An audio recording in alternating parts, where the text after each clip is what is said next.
Queria convidar você para abrir a palavra de Deus no Evangelho de João, quarto Evangelho, capítulo 21, é o último capítulo do Evangelho de João.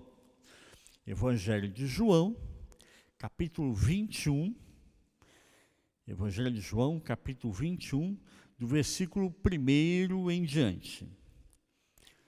João 21 diz assim: Depois disto, tornou Jesus a manifestar-se aos discípulos junto do mar de Tiberíades, e foi assim que ele se manifestou. Estavam juntos Simão, Pedro, Tomé, chamado Dídimo, Natanael, que era de Caná da Galileia, os filhos de Zebedeu e mais 2 dos seus discípulos. Disse-lhe Simão, Pedro: Vou pescar. Disseram-lhe os outros: Também nós vamos contigo. Saíram, entraram no barco, e naquela noite nada apanharam. Mas ao clarear da madrugada, estavam Jesus na praia, todavia os discípulos não o reconheceram, que era ele. E nesse momento perguntou-lhes Jesus: Filhos, tendes aí alguma coisa de comer? Responderam-lhe: Não. Então lhes disse: Lançai a rede à direita do barco e achareis. Assim fizeram, e já não podiam puxar a rede. Tão grande era a quantidade de peixes. Aquele discípulo, a quem Jesus amava, disse a Pedro: É o Senhor. Simão Pedro, ouvindo que era o Senhor, cingiu-se com a sua veste, porque se havia despido, e lançou-se ao mar. Mas os outros discípulos vieram no barquinho, puxando a rede com os peixes, porque não estavam distantes da terra, senão quase 200 côvados. Ao saltarem em terra, viram ali umas brasas, e em cima peixes. E havia também pão. Disse-lhe Jesus: Trazei alguns dos peixes que acabastes de apanhar. Simão Pedro entrou no barco e arrastou a rede para a terra, cheia de 153 grandes peixes. E não obstante serem tantos, a rede não se rompeu. Disse-lhe Jesus: Vinde, comei. E nenhum dos discípulos ousava perguntar-lhe: Quem és tu? Porque sabiam que era o Senhor. Veio Jesus, tomou o pão, lhes deu, e de igual modo o peixe. E já era esta a 3ª vez que Jesus se manifestava aos discípulos, depois de ressuscitado dentre os mortos. Depois de terem comido, perguntou Jesus a Simão Pedro: Simão, filho de João, amas-me mais do que estes outros? E ele respondeu: Sim, Senhor, tu sabes que te amo. Ele lhe disse: Apacenta os meus cordeiros. Tornou a perguntar-lhe pela 2ª vez: Simão, filho de João, tu me amas? E ele lhe respondeu: Sim, Senhor, tu sabes que te amo. Disse-lhe Jesus: Pastoreia as minhas ovelhas. Pela 3ª vez, Jesus lhe perguntou: Simão, filho de João, tu me amas?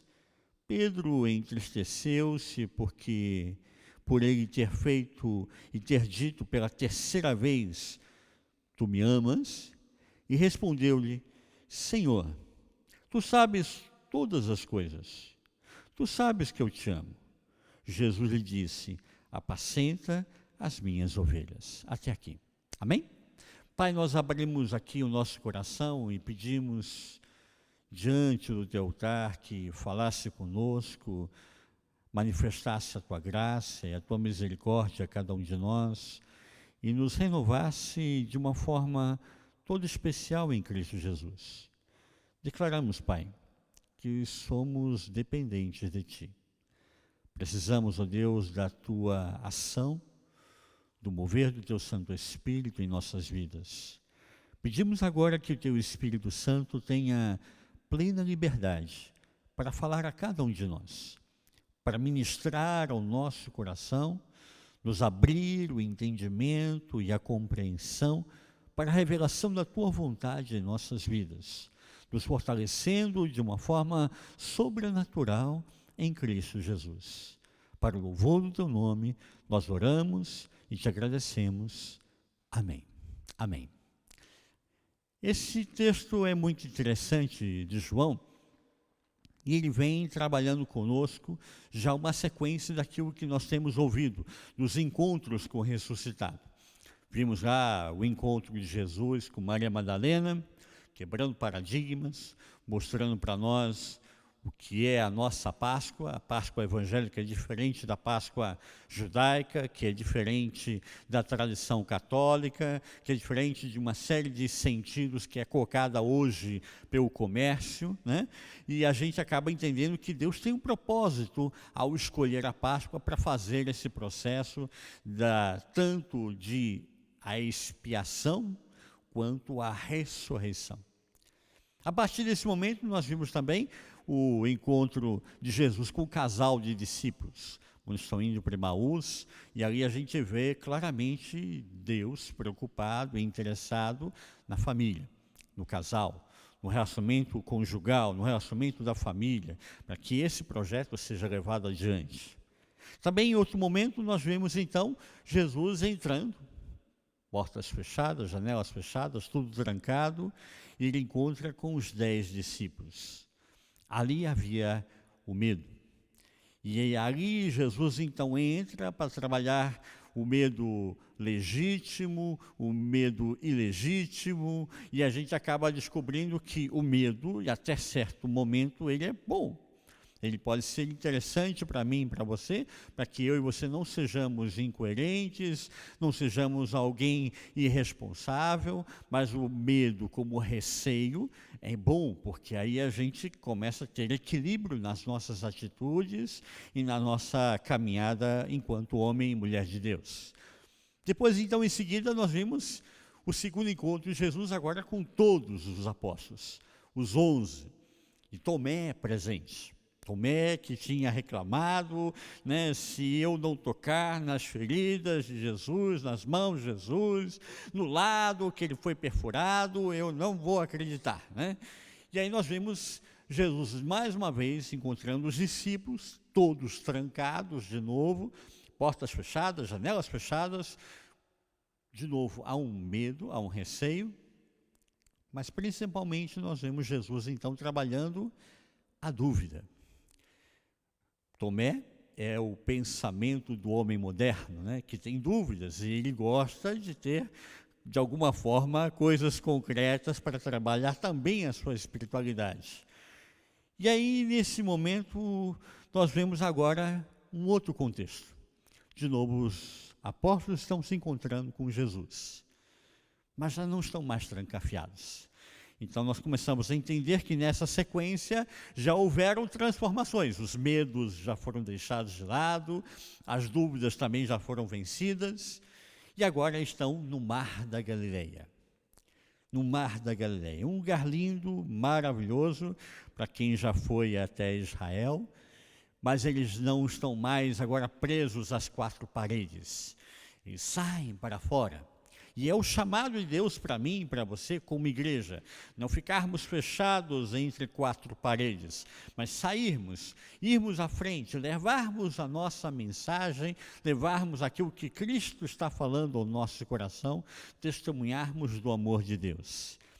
Os discípulos agora então já não estão mais trancafiados entre 4 paredes, mas nós vemos um outro contexto. Nós vemos um contexto que ainda precisa ser trabalhado. E eu entendo aqui, nesse texto de João, que esse texto serve tanto para os apóstolos, quanto para mim, quanto para você, no dia de hoje, no século XXI.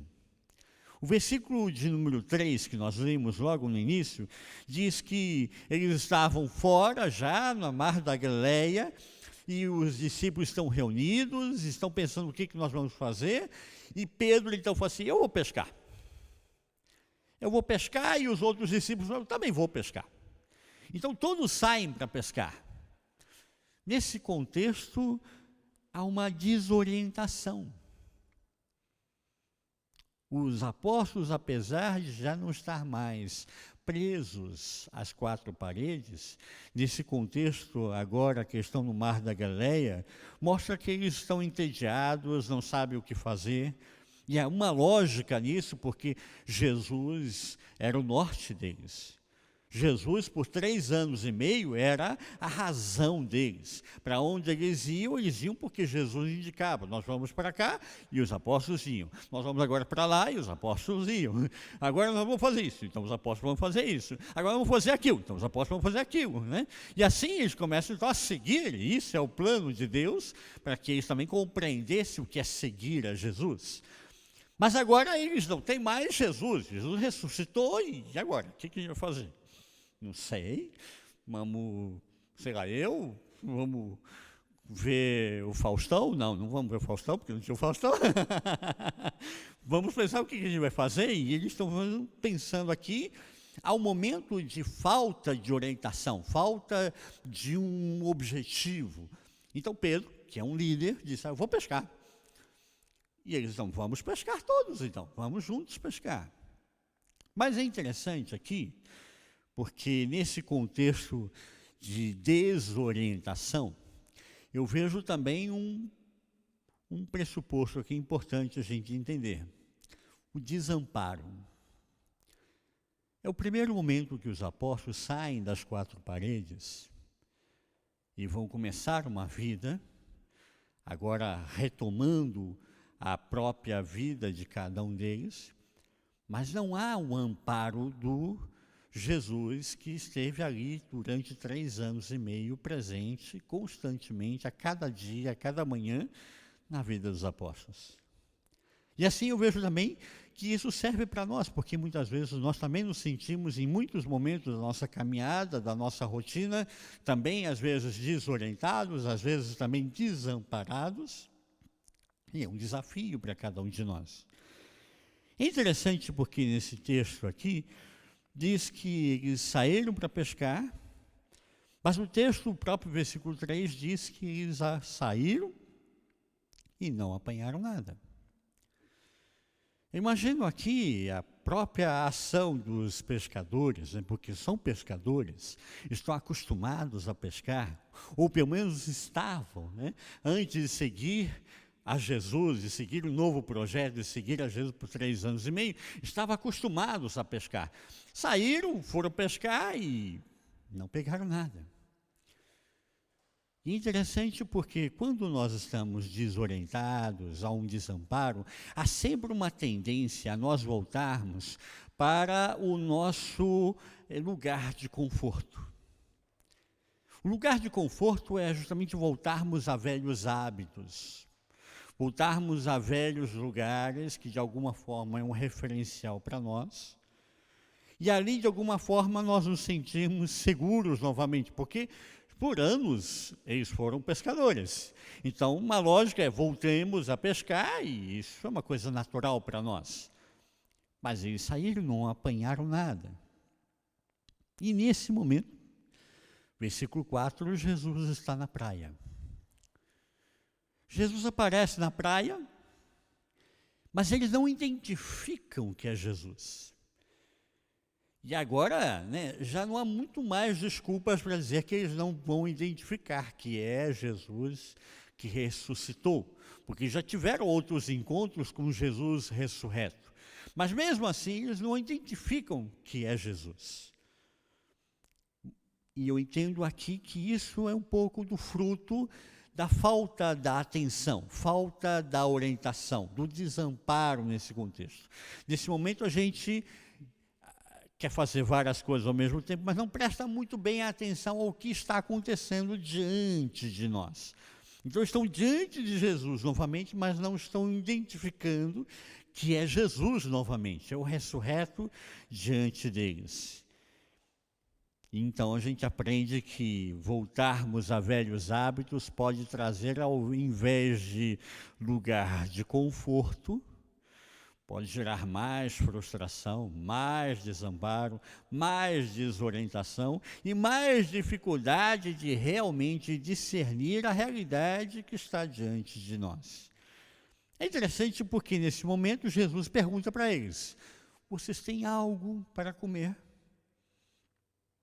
É uma pergunta, na verdade, que Jesus faz aqui, uma pergunta retórica.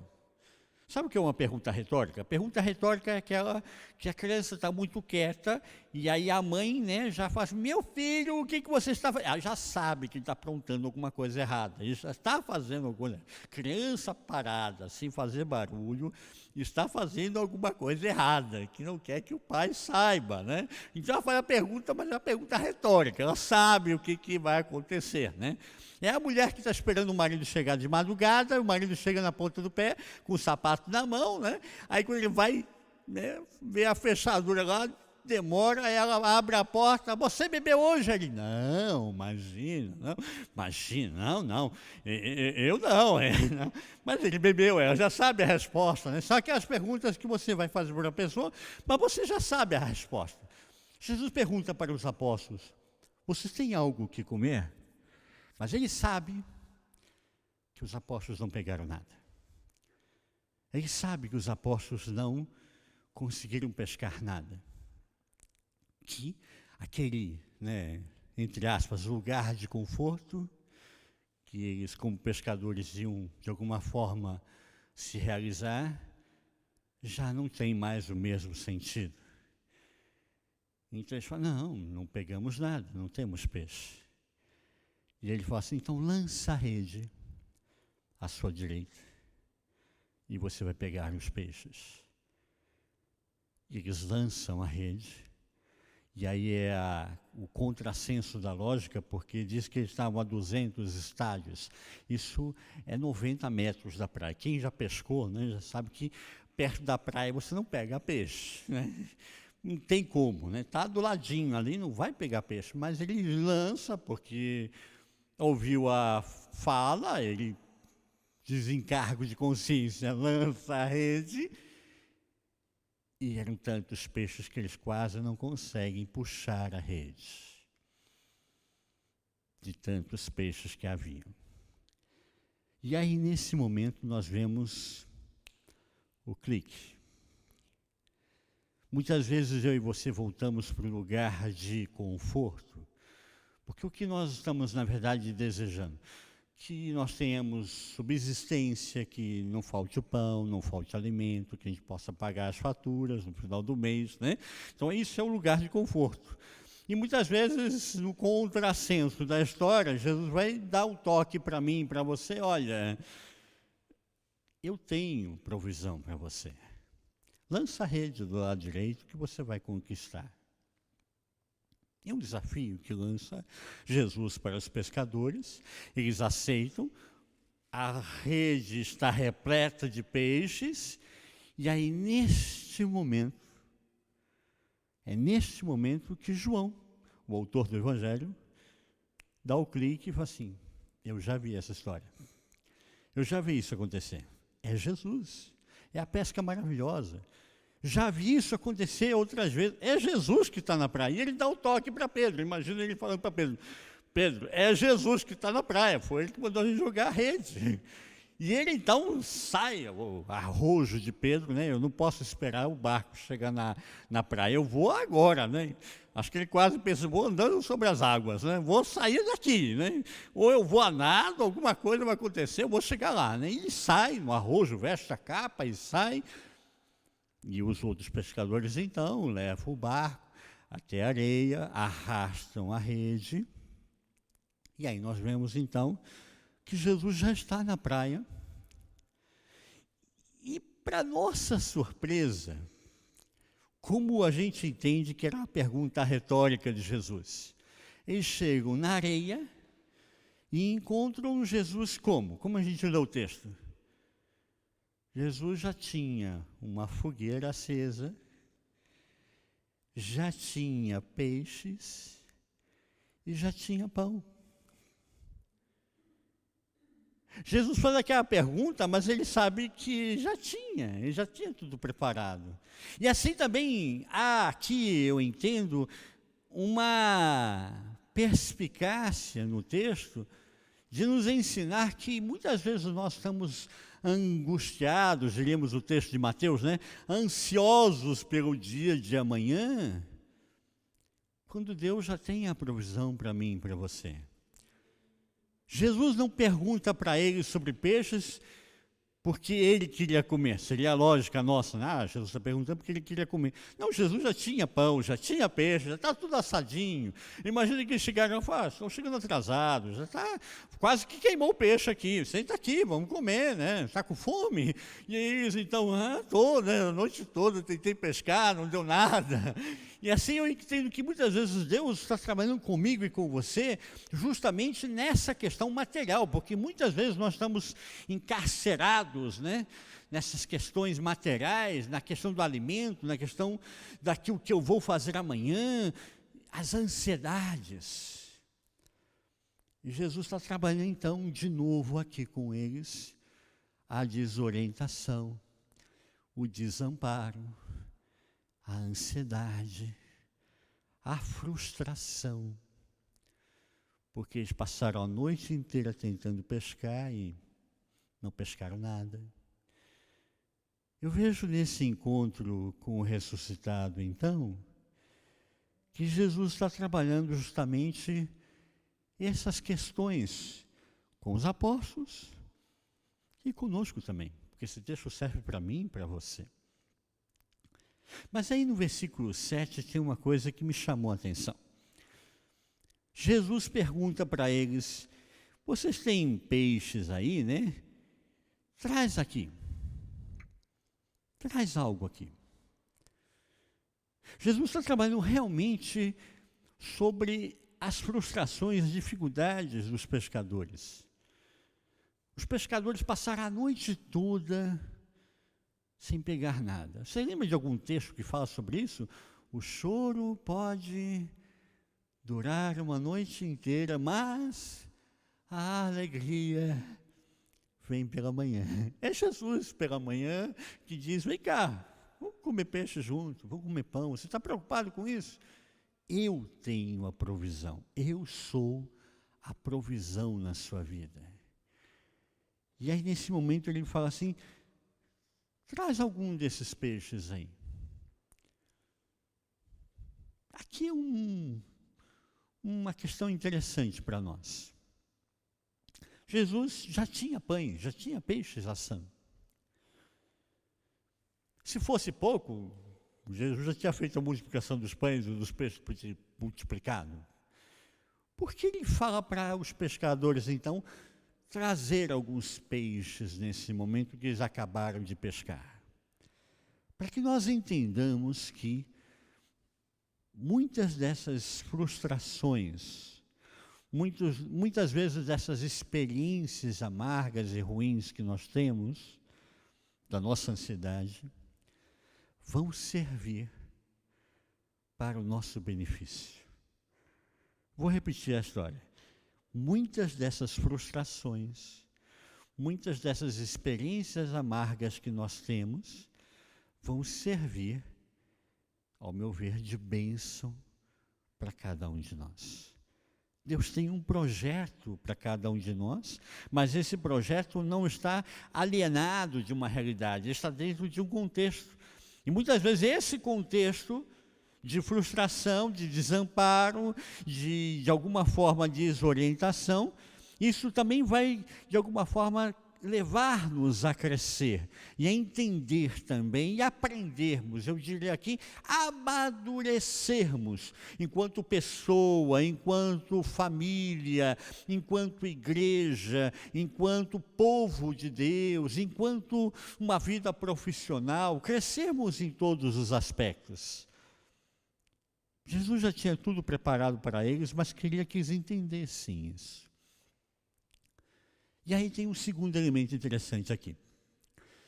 Jesus está trabalhando com frustrações, com desamparo, com desorientação. Mas o versículo 11 diz que Simão Pedro entrou no barco, arrastou a rede para a terra, cheia de 153 grandes peixes. 153 grandes peixes. E diz aqui que, não obstante serem tantos, a rede não se rompeu. Eu fui buscar entender sobre isso, eu já algumas vezes já preguei sobre isso, e a gente tem uma dificuldade enorme, porque quando chega nesse momento do texto bíblico, não temos comentários bíblicos. Pouco se comenta sobre esse momento. Muitos comentaristas não se sentem à vontade para falar sobre esse momento e mudam para o versículo seguinte. Mas para mim, desculpe, né? Particularmente, eu sempre fiquei intrigado. Por quê? Por que contar os peixes e dar esse número 153 grandes peixes? Eu sou um pouco curioso, não sei se você é. Mas interessante, porque a gente olhando e buscando esse contexto, 153 é um número pitagórico. Chique agora, vai aumentar o nível. 153 é um número triangular. Nós estamos falando de um contexto, né, o Novo Testamento todo foi escrito em grego. E nós estamos falando de um contexto helênico. Nessa região da Galileia é onde havia a maior comunidade helênica, grega. Então esse número não está aqui por acaso. Aliás, eu acredito que nada acontece por acaso na nossa vida. O 153 tem uma mensagem a ser dada a cada um de nós nesse momento. Eu até pedi para o Alessandro colocar no PowerPoint aí, o que significa então o 153? Dá para botar aí? Vai chegar lá? 153. O que ele significa então? É um número pitagórico, é um número triangular, é um número perfeito. Ok. Próxima. Aqui. 153, se você acompanha comigo, 17 bolinhas embaixo. 153 é uma questão aritmética, matemática. 17 na base. Segunda fileira, 16. Não, aí mesmo, fica quietinha, não mexe não. 16. Na terceira fileira, 15. Na quarta fileira, 14. Na terceira fileira, 13. Ou seja, o que é 153, amados? 17 mais 16, mais 15, mais 14, mais 13, mais 12, mais 11, mais 10, mais 9, mais 8, mais 7, mais 6, mais 5, mais 4, mais 3, mais 2, mais 1, é 153. 153, na verdade, forma um triângulo. Por isso é chamado de número triangular, número pitagórico. E se você pegar 17, nós temos na base, mas se você contar num dos catetos, vamos aqui voltar, né, para os quadrados, o quadrado da hipotenusa é igual à soma dos quadrados dos catetos, né? Pitágoras, né? Se você pegar outra lateral, dá 17. Se você pegar do lado direito, também dá 17, ou seja, é um triângulo perfeito.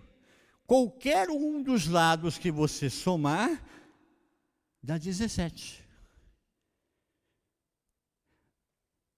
No contexto helênico, no contexto grego, eles sempre misturavam com a filosofia, eles colocavam muito de matemática também. Nós estamos entendendo aqui que há uma mensagem também matemática. Não é questão de numerologia aqui, não é numerologia. Mas há um contexto aqui para nos chamar a atenção e nos chamar a raciocinar, a pensar, a usar um pouco a razão aqui nesse contexto. E aí, nesse contexto, ele diz, traz os peixes e nós vamos comer juntos. Então, eu já vejo aqui com um primeiro passo para quando nós estamos desamparados, quando nós estamos desorientados, quando nós estamos frustrados de uma série de ações que nós fizemos e não pescamos nada, não teve nenhum resultado, não teve nenhuma conquista, não teve nenhuma vitória. Ele diz, então, o momento da comunhão nos conforta, nos consola. O que nós estamos fazendo aqui essa tarde é justamente isso. Estarmos juntos como igreja é também estar em comunhão. Estar em comunhão nos ajuda e nos dá forças para nós lidarmos com o nosso dia a dia, com as nossas rotinas, com as nossas dificuldades, com as nossas frustrações. Mas há um terceiro elemento interessante aqui a partir de agora. Ele fala do número pitagórico, ele fala do desamparo, da desorientação. E aí nós temos o grande momento, que provavelmente vocês já ouviram vários sermões sobre isso, que é o diálogo de Jesus com Pedro. E ele pergunta para Pedro sobre amor. Pedro, tu me amas? É interessante esse momento porque, no grego, nós temos 4 palavras para amor. Aí é justamente a questão o vocabulário, né? Nosso vocabulário em português é rico para algumas coisas e falta outras, né? No grego existem 4 palavras para amor. A primeira palavra é storge. Storge é uma afeição natural que eu posso sentir, inclusive pelo sexo oposto. Eu imagino que é uma afeição que eu amo, que eu tenho desejo, eu tenho uma vontade de estar com essa pessoa. É storge. É a primeira palavra para amor. A segunda palavra é o eros. Lógico, todos nós já sabemos mais o que é o eros. O eros é onde gerou o erótico, é a paixão.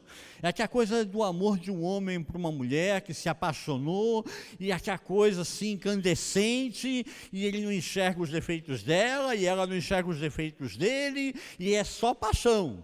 Mas uma hora a paixão passa. E aí o amor erótico também passa. E esse, muitas vezes, é o problema de muitos casais no seu dia a dia. A gente vai ter um encontro de casais, vamos falar um pouco sobre isso também. A terceira palavra que tem para amor no grego é filia, philos. Filia ou philos é uma ação emotiva e ela gera dentro de um contexto de fraternidade, de irmandade, de amizade. Então, philos é a amizade que eu posso sentir por uma outra pessoa do mesmo sexo ou do sexo oposto, e eu tenho essa amizade, é uma empatia muito grande com essa pessoa. Isso é philos. E a quarta e última palavra para amor no grego é ágape. Ágape é o amor perfeito. É o amor sublime amor. Ágape é aquele amor que requer uma ação pelo outro. Ágape é aquele amor que requer, de alguma forma, que eu me doe pelo outro. Há uma ação incondicional. Mesmo que o outro não possa me responder, eu vou dar a si mesmo. Eu vou amar a si mesmo ao outro. Geralmente, ágape é usado quando Deus se direciona para comigo e com você. É o amor de Deus para com o ser humano. É o amor incondicional. É um amor que expressa um compromisso de fazer algo, e é o amor de Deus para comigo e para com você, que muitas vezes não podemos corresponder a esse amor de Deus para com a nossa vida. É o amor ágape. É interessante porque nesse momento, a gente estudando um pouco sobre essa questão do amor, então agora nós voltamos para o nosso contexto. Se eles estão vivendo um momento de desamparo, de desorientação, Jesus vem trabalhar justamente esse desamparo e essa desorientação, para que os apóstolos, como igreja do Senhor, então possam estar respondendo ao desafio que eles teriam, porque Jesus iria ascender aos céus. Nós vamos participar aí do dia da Ascensão, dia 25 de maio, aqui na Suíça é um feriado, né? Em países católicos não se celebra dia da Ascensão, mas nós celebramos, é o dia que Jesus ascende aos céus, né? E ele diz, eu vou, mas fiquem tranquilos em Jerusalém, ele diz, né?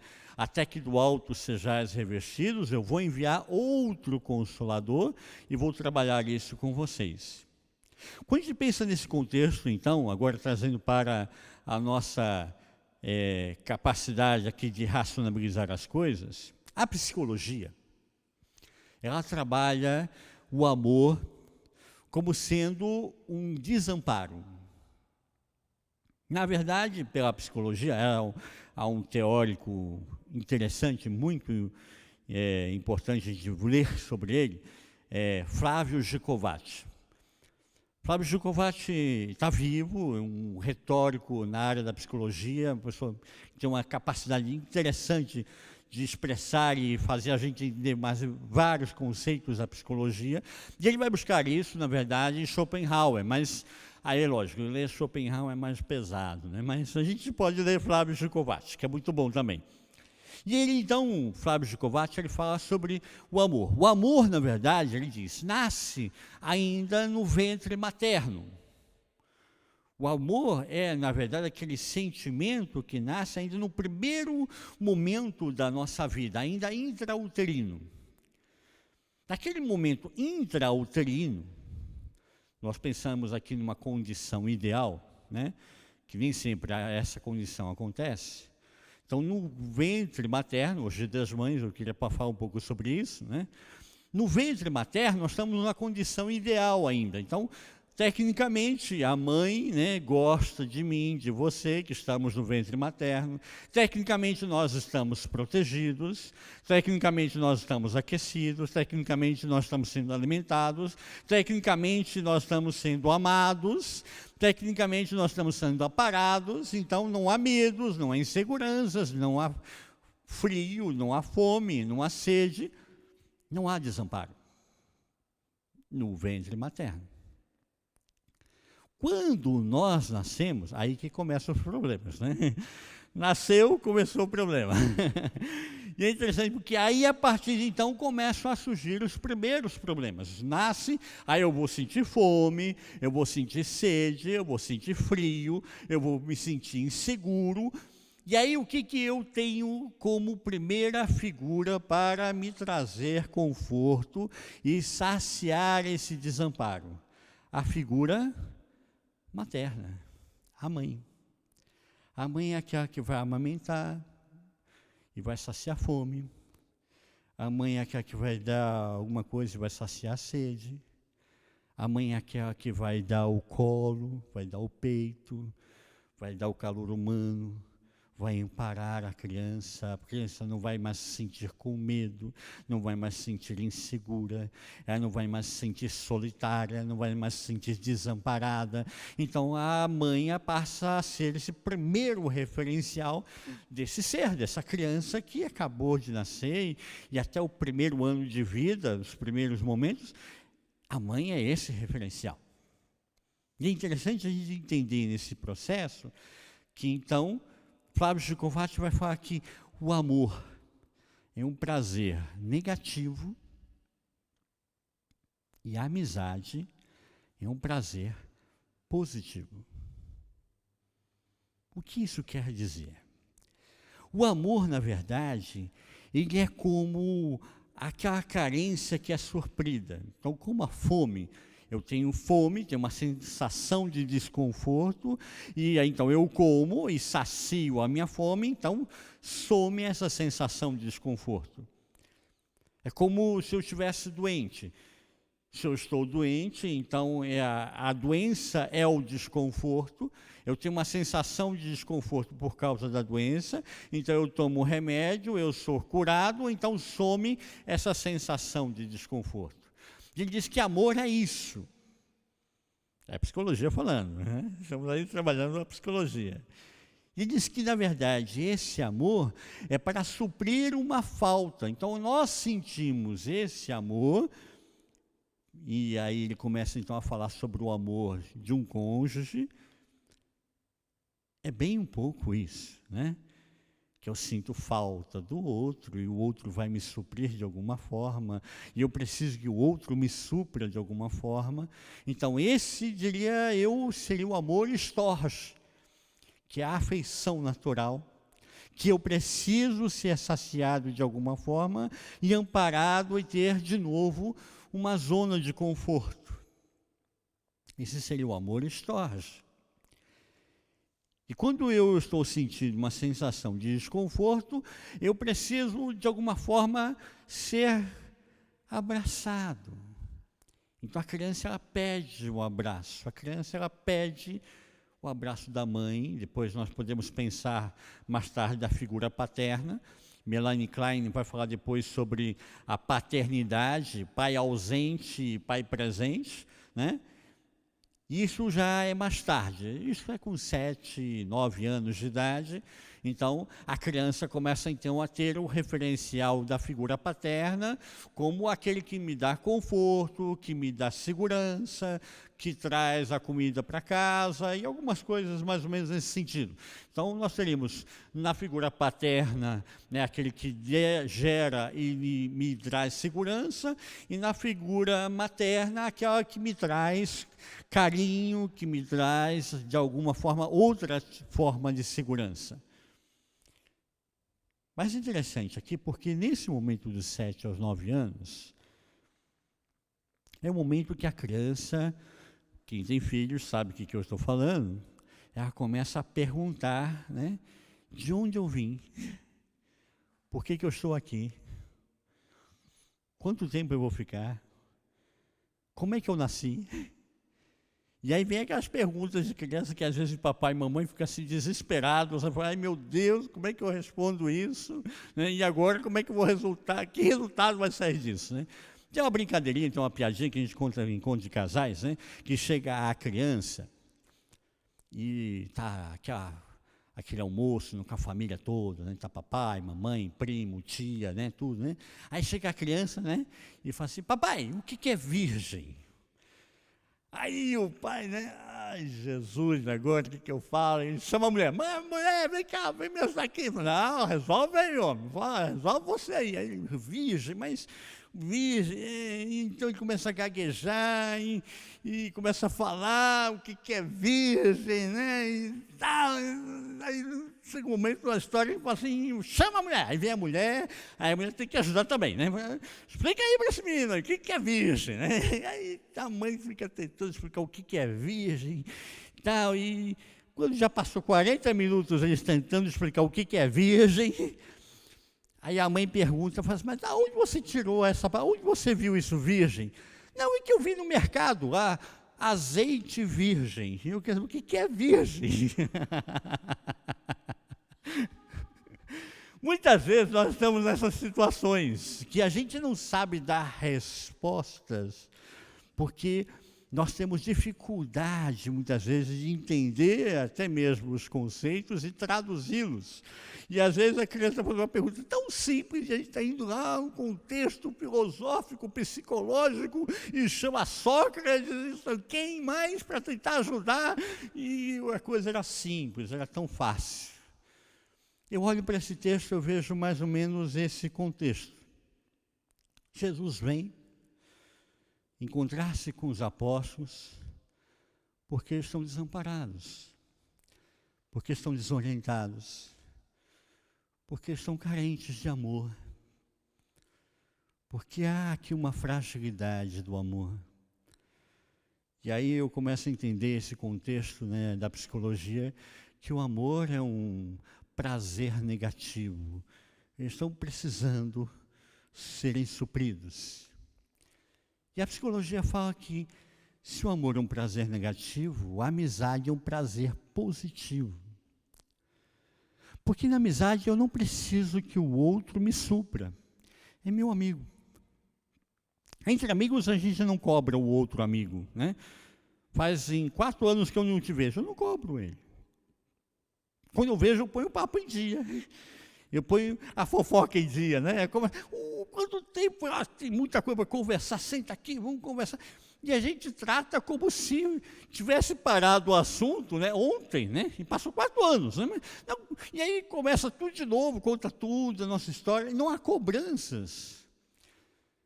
Na amizade, o prazer é positivo porque eu posso ser amigo do fulano, do beltrano, do ciclano, não há dificuldade. No amor, não.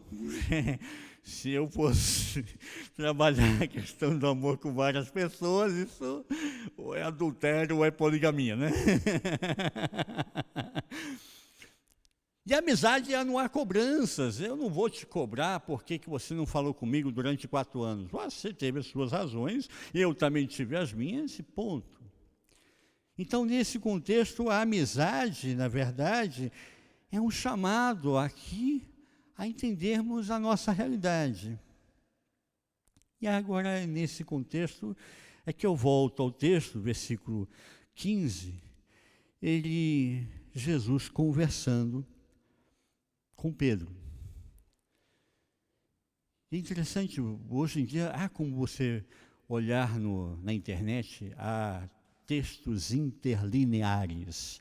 Então, você tem o texto em grego, você tem uma tradução do que está escrito ali em grego e tem uma parte em inglês. Então, você consegue fazer uma leitura interlinear. É bem interessante isso.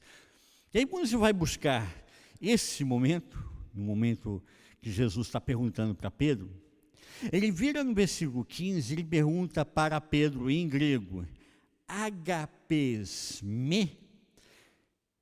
Ele usou que termo do amor? O ágape, o mais sublime. Ele está perguntando para Pedro, você me ama? E Pedro responde para Jesus nesse momento, no versículo 15, filosê. Ou seja, ele fala de filos, que é a amizade, que é um amor fraternal. Ele diz, eu gosto, eu amo a você num amor fraternal. Versículo seguinte, versículo 16, Jesus faz de novo a pergunta para Pedro. E ele pergunta em grego, agapes me? E de novo ele repete para Pedro, você me ama, mas um amor ágape, um amor sublime. E Pedro responde para ele, de novo, da mesma forma, filosê. Eu tenho uma afeição de amizade, um amor fraternal para com você. E aí a gente vem então no último versículo, versículo 17. Pedro, de novo, ouve a mesma pergunta. Mas agora, como é que Jesus pergunta para Pedro? Jesus não pergunta para Pedro, agapes me. Jesus pergunta para Pedro, fileis me?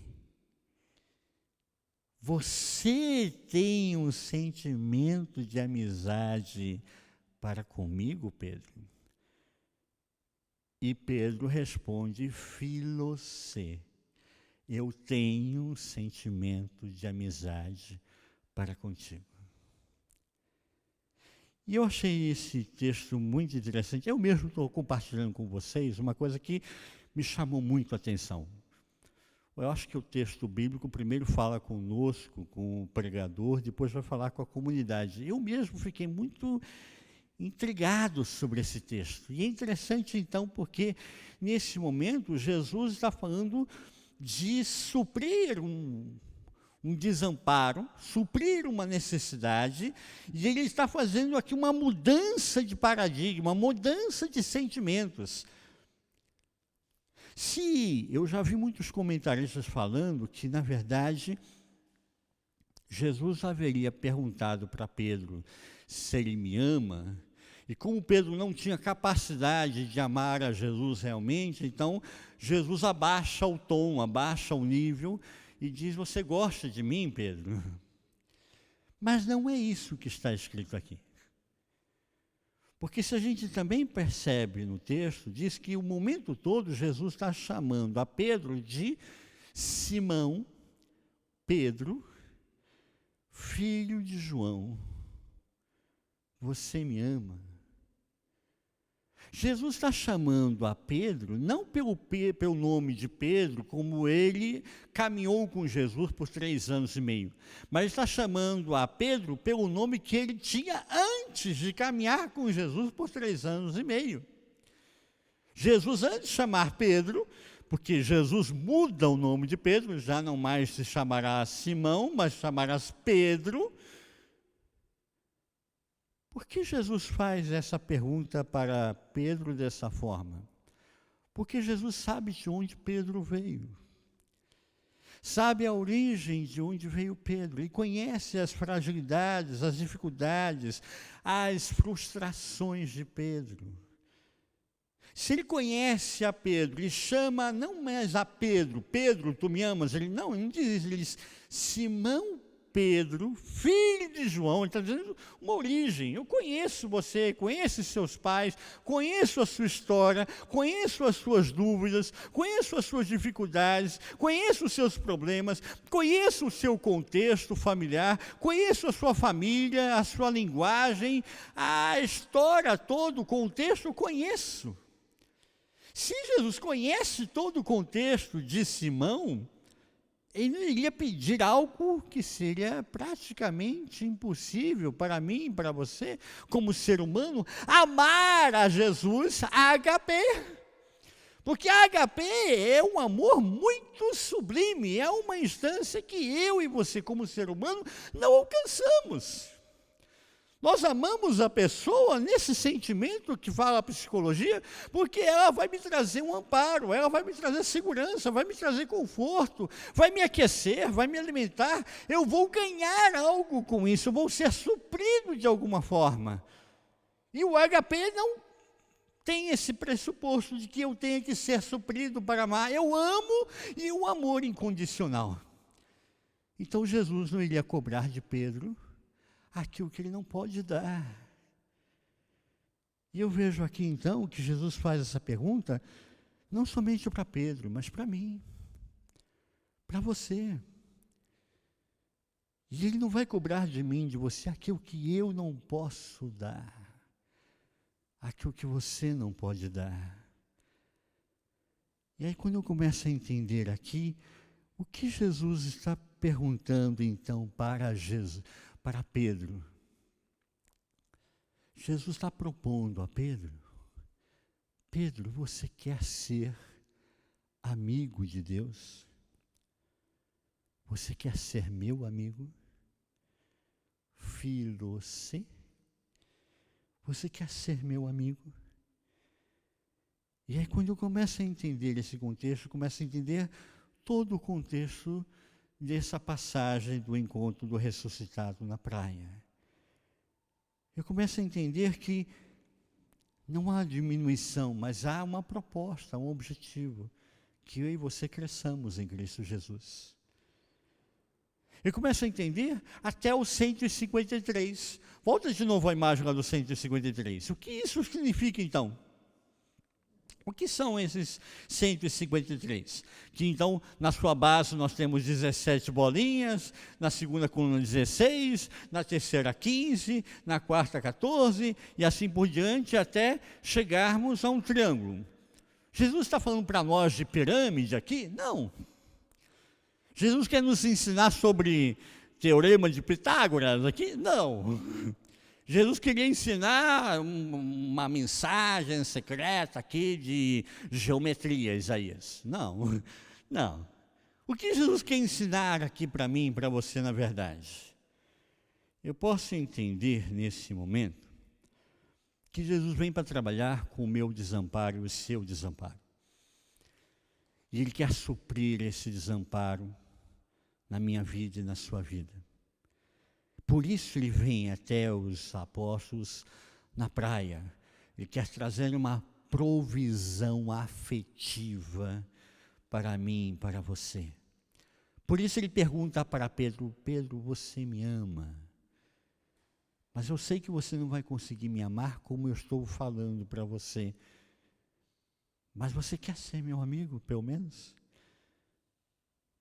Sem cobranças? Porque numa relação de amizade não há cobranças.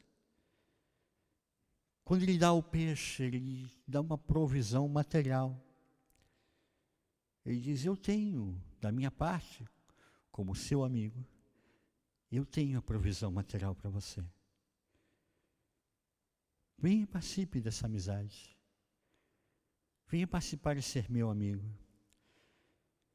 Então, quando ele fala com Pedro diretamente, você quer ser meu amigo? Ele está dizendo um projeto de vida. E o projeto de vida para nós, sermos cristãos, qual é?